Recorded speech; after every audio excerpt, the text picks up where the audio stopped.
ఈ సంవత్సరం 2026కి మన దగ్గర నుంచి నవోదయ 9 మెంబర్స్ రాస్తున్నారమ్మా. ఓకేనా? సో 9 మెంబర్స్కి జస్ట్ విష్ చేద్దాం. ఈరోజు విష్ చేసి వాళ్ళకి హాల్ టికెట్ అడ్మిట్ కార్డ్ వాళ్ళకి ఇచ్చేసి జస్ట్ విష్ చేయడానికి మాత్రమే ఈరోజు. ఓకేనా? సో ఎవరైతే ఇక్కడికి వస్తున్నారో పేర్లు పిలుస్తున్న ఒక్కొక్కరినైనా సార్ చేతుల మీదుగా హాల్ టికెట్ తీసుకొని బ్లెస్సింగ్స్ తీసుకొని దిగిపోండి. ఓకేనా? సో ఒక్కొక్కరుగా పిలుస్తాను, ఒక్కొక్కరుగా వచ్చేయండి. ఓకే?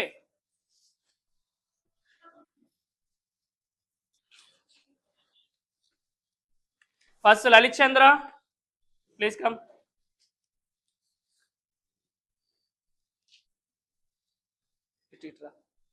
బ్లెస్సింగ్స్ తీసుకో సార్,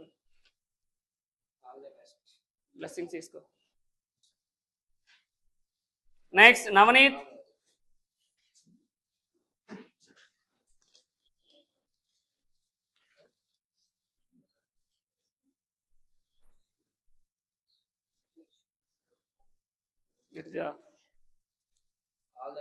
నిత్య, ప్లీజ్ కమ్.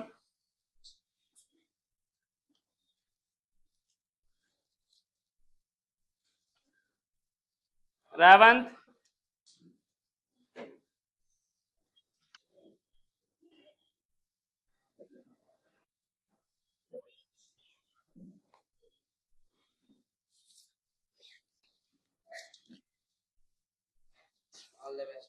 సిరి.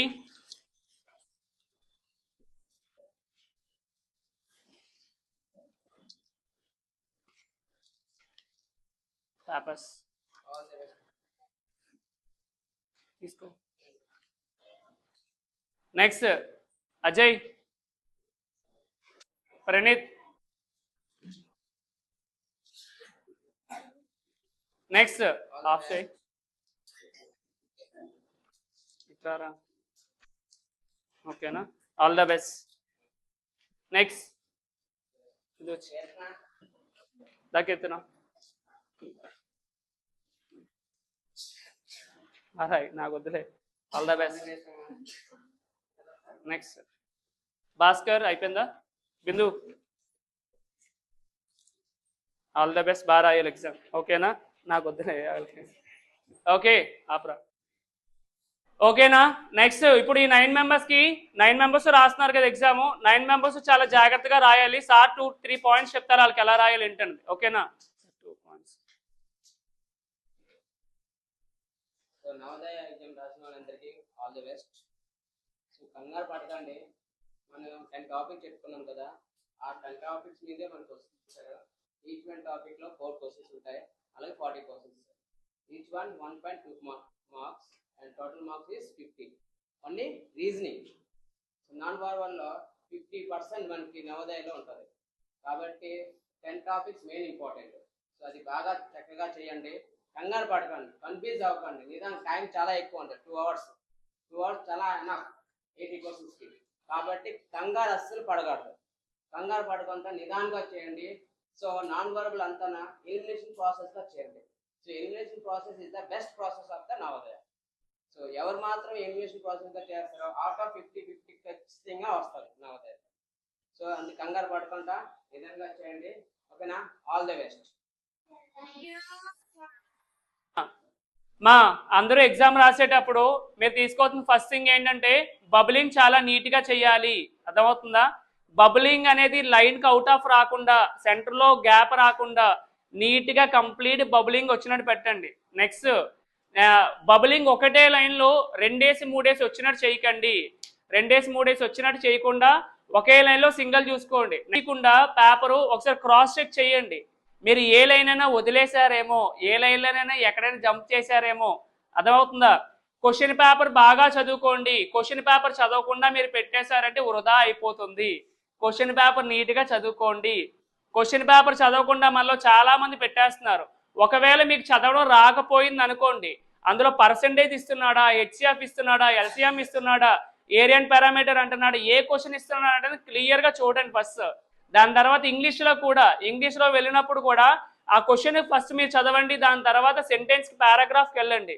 మీరు క్వశ్చన్ చదవకుండా పారాగ్రాఫ్కి వెళ్ళి పారాగ్రాఫ్ ఒకసారి చదివి మళ్ళీ క్వశ్చన్కి వచ్చి అటు ఇటు 2 టైం వేస్ట్ చేయకండి. అర్థమవుతుందా? మెయిన్గా రీజనింగ్లో మంచిగా మార్క్స్ తెచ్చుకోవడానికి అవుట్ ఆఫ్ ట్రై చేయండి. నెక్స్ట్ ఇంగ్లీష్కి వచ్చేసరికి 1 or 2 క్వశ్చన్స్ మ్యాక్సిమం పోతే కనుక యాంటోనియం సినోనిమ్స్లో ఎక్కడైనా పోవాలి తప్ప ఇంకెందులోనే పోకూడదు. ఓకే, అండ్ మ్యాథ్స్లో కూడా మీరు మంచిగా స్కోర్ చేయాలి. మ్యాథ్స్లోనే అర్థమవుతుందా? రీజనింగ్ అందరూ ఈజీగా పెట్టగలుగుతారు, అందరికీ జస్ట్ డయాగ్రామ్ చూసి ఆ బొమ్మలకి టిక్ పెట్టడమే ఉంటుంది కాబట్టి జాగ్రత్తగా మీరు అందులో చేయాలి. అర్థమవుతుందా? ఇవన్నీ మీరు నీట్గా ప్రయత్నిస్తేనే అక్కడ అవుతుంది. మీరు ఎగ్జామ్ ఒకసారి బబులింగ్ చేసేసారు అంటే ఎగ్జామ్ మన చేతిలో లేదు అని అర్థం. అర్థమవుతుందా? వన్స్ బబులింగ్ చేశారంటే ఇంక ఎగ్జామ్కి మనకి సంబంధం లేదు, పేపర్ వెళ్ళిపోయినట్టే. బబులింగ్ చేయడానికి ముందే మీరు క్రాస్ చెక్ చేసుకోండి. క్లాస్లో మీరు రాసేటప్పుడు చాలా మిస్టేక్స్ చేస్తున్నారు. అర్థమవుతుందా? మళ్ళీ అక్కడ ఛాన్స్ ఇంకొకసారి రాదు. బబులింగ్ చేంజ్ చేయడానికి కానీ ఇంక దేనికైనా ఇంకొకసారి ఛాన్స్ మనకి రాదు. కాబట్టి మీరు రాసేటప్పుడు క్లియర్గా క్వశ్చన్ చదవండి, ఆన్సర్ పెట్టండి. అలా కాకుండా డైరెక్ట్గా క్వశ్చన్ పెట్టకుండా చదవకుండా ఆన్సరు మీకు ఓవర్ కాన్ఫిడెన్స్ అస్సలు పెట్టకండి. అర్థమవుతుందా? మీకు ఎక్కువ స్కోర్ చేయడం మీద టార్గెట్ ఉండాలి. పక్కన మన ఫ్రెండ్ వెళ్ళిపోతున్నాడు, నేను కూడా వెళ్ళిపోవాలి, మా పేరెంట్ వెయిట్ చేస్తుంటారు, నేను ఫాస్ట్గా వెళ్ళిపోవాలి అని పెట్టుకోకండి. ఓకేనా? మీరు ఎప్పుడు ఆలోచించినా ఎగ్జామ్ లాస్ట్ మినిట్ వరకు ఉండండి, మనకు టైం అంతవరకు ఉంటుంది. సో బిగినింగ్లో ఎర్లీగా వెళ్ళండి, దాన్ని సిస్టమేటిక్గా మీరు కొంచెం ఓన్ చేసుకోండి ప్లేస్ని. ఎండింగ్ వరకు ఉండండి, ఎండింగ్లో అయిపోయిన తర్వాత వెళ్ళండి. ఎగ్జామ్ కానీ ముందుగా మీరు ఇచ్చేసి పేపర్ ఇచ్చి వెళ్ళిపోతే ఎవరికి గ్రేట్గా ప్రూవ్ అవ్వరు. అర్థమవుతుందా? మీరు చేయాల్సింది ఏంటంటే ఎగ్జామ్ లాస్ట్ మినిట్ వరకు ఉండండి. పేపర్ ఏ నిమిషం తీసుకుంటారో ఆ నిమిషం వరకు ఉండండి. క్రాస్ చెక్ చేసుకోండి ఒకసారి. హాల్ టికెట్ నెంబర్ కానీ, క్వశ్చన్ నెంబర్ కానీ, బుక్లెట్ నెంబర్ కానీ అన్ని క్లియర్గా చూసుకోండి. ఓకేనా? ఎవరికైతే ఇప్పుడు ఇన్ని డేస్ నుంచి మనం నవోదయ ఎగ్జామ్స్ కండక్ట్ చేస్తున్నాం కదా ఇన్స్టిట్యూట్లోని, సో ఇప్పటి వరకు నవోదయలోని ఎవరికైతే 5 మార్క్స్ వచ్చాయో జస్ట్ ఒక మీకు ఒక చిన్న మోటివేటింగ్గా just I want to give a small pens. ఓకేనా?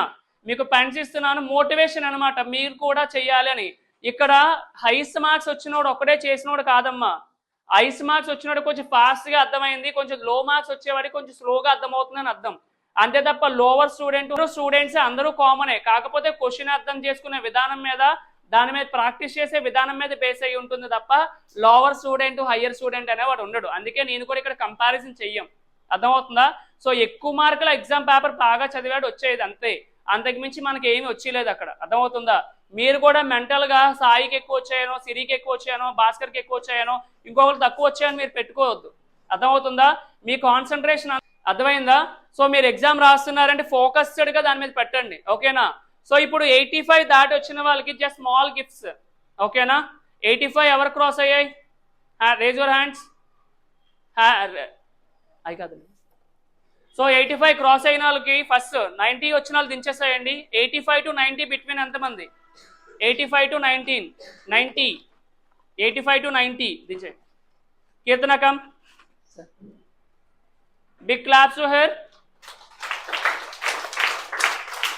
How many marks have you got? 86. She has got 86. Claps.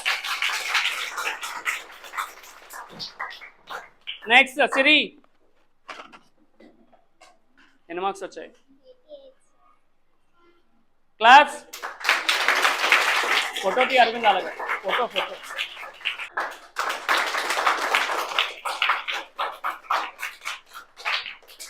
జత్విన్ 88 వచ్చేయండి.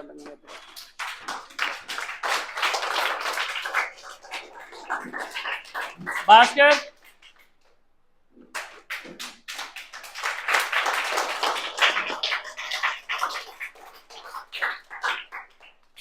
ఓకే. ఇంకోటి భాస్కర్ అండ్ సాయి కృష్ణ మొన్న ఆర్ఎంఎస్ ఎగ్జామ్ రాశారు బెంగళూరు, తెలుసా? So Bhaskar 160 more than score చేశాడు. సాయి కృష్ణ కూడా సాయి కృష్ణ కూడా.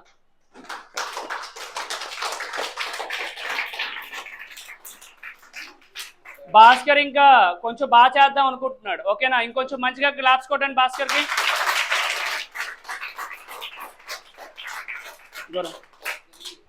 అండ్ సాయి కృష్ణ కూడా వీడి ఇంట్రెస్ట్ బాగా చూపిస్తున్నాడు, కాకపోతే కొంచెం డైవర్షన్ అవుతున్నాడు. ఆ డైవర్ట్ అవ్వకుండా చెప్పండి ఒకసారి.